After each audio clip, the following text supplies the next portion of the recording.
On January 11, 1992, the machinery of the American music industry experienced a catastrophic glitch. The Billboard 200 chart, the ultimate barometer of commercial pop culture, shifted in a way no executive had predicted. Michael Jackson's meticulously produced multi-million-dollar pop opus, Dangerous, was violently shunted from the number one spot. Its replacement was an album with a cover featuring a naked infant swimming after a $1 bill on a fishhook.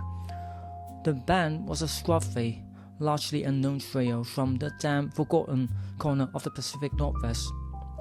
This wasn't just a change in musical taste, it was a hostile takeover. For a decade, mainstream music had been defined by Sunset Strip hair metal and heavily synthesized pop, music built on hairspray, hedonism, and the illusion of endless economic prosperity. Then, seemingly overnight, a bruised, distorted chord progression cut through the neon fog. The man holding the guitar was Kurt Cobain. In less than 3 years, he would be dead by his own hand. But in that brief, violent window, he and Nirvana didn't just change the sound of a decade. They weaponized the despair of an entire generation. To understand how that happened, we have to look away from the MTV stage and stare directly into the suffocating grey rain of the town that spat him out.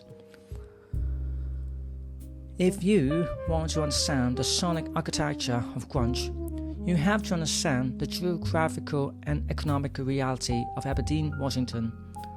Situated roughly 100 miles southwest of Seattle, Aberdeen was a remote logging town that averaged 84 inches of freezing rain a year. By the late 1970s and 1980s, the American dream here wasn't just dying, it was actively rotting.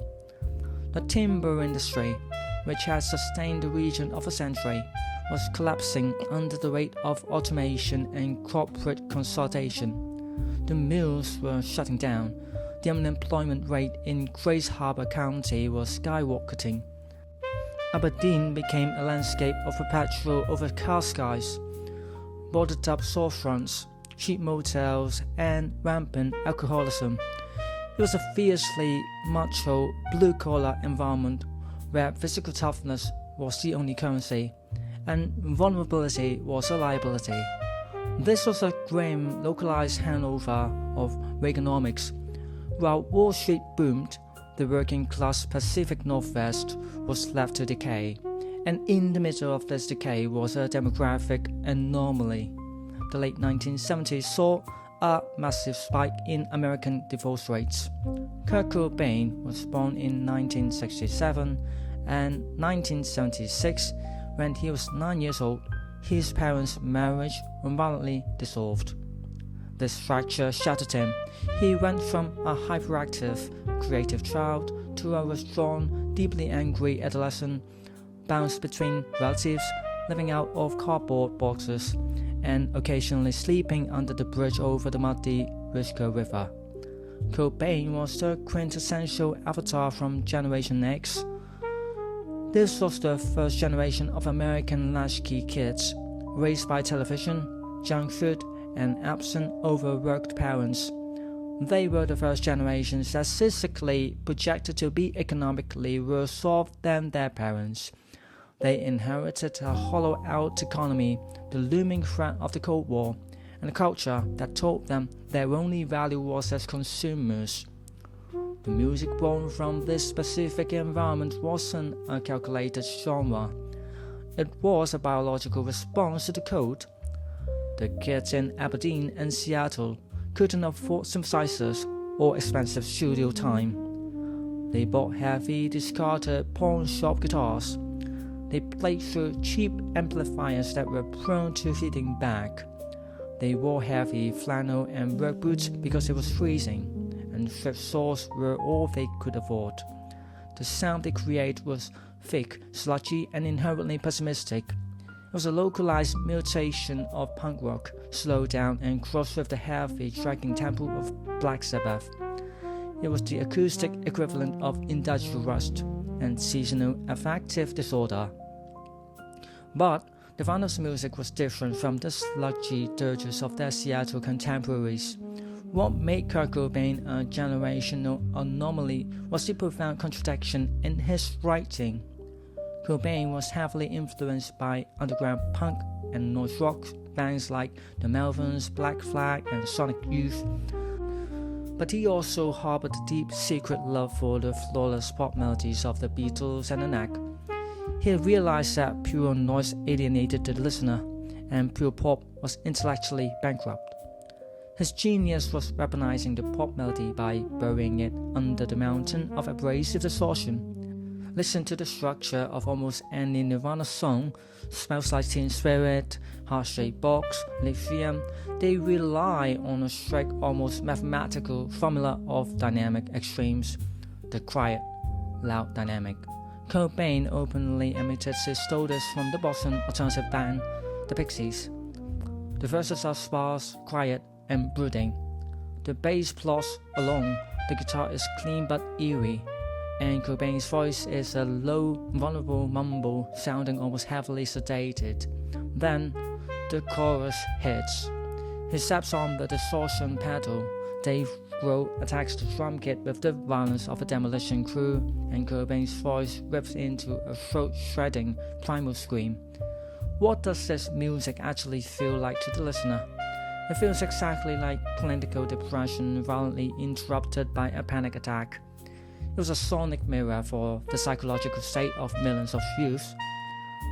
The quiet verses represented the numb, apathetic reality of their daily lives, the boredom, the isolation.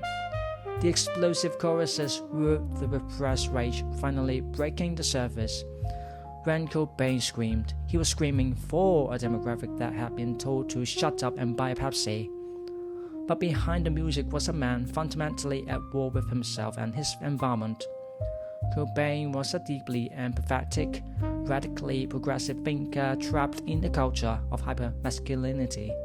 In a logging town where homophobia and misogyny were the default settings, a teenage Cobain would spray paint "God is gay" onto the sides of pickup trucks. He despised the jocks and the bullies who had tormented him in high school. When Nirvana exploded into mainstream success, this created an unbearable philosophical paradox. Cobain desperately wanted his music to be heard. He possessed a fierce, competitive ambition that he tried to hide behind a veil of punk rock apathy. But when he finally reached the top of the mountain, he looked out at his audience and realized a horrifying truth.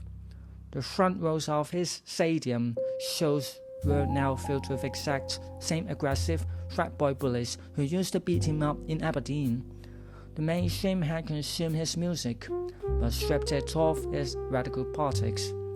In the liner notes of their 1992 compilation album, Insecticide, Cobain explicitly wrote, "If any of you in any way hate homosexuals, people of different colors, or women, please do this one favor for us. Leave us the fucking alone. Don't come to our shows and don't buy our records." But they bought them anyway. Capitalism doesn't care about your ideology. It only cares about your market share. Compounding this psychological torture was his physical reality.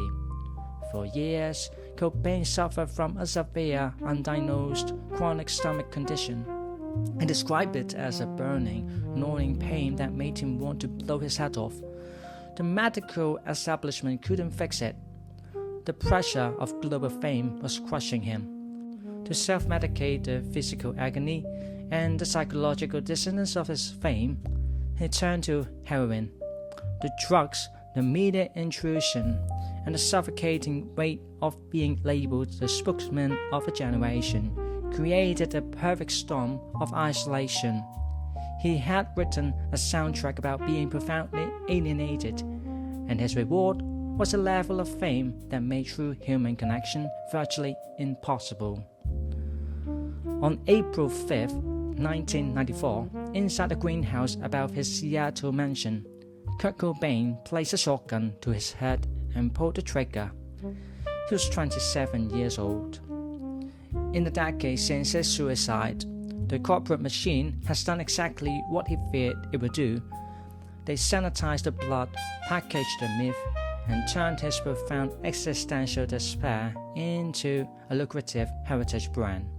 Today, the Nirvana smiley face is printed on fast fashion t-shirts, worn by people who have never heard the terrifying abrasive screech of the in utero.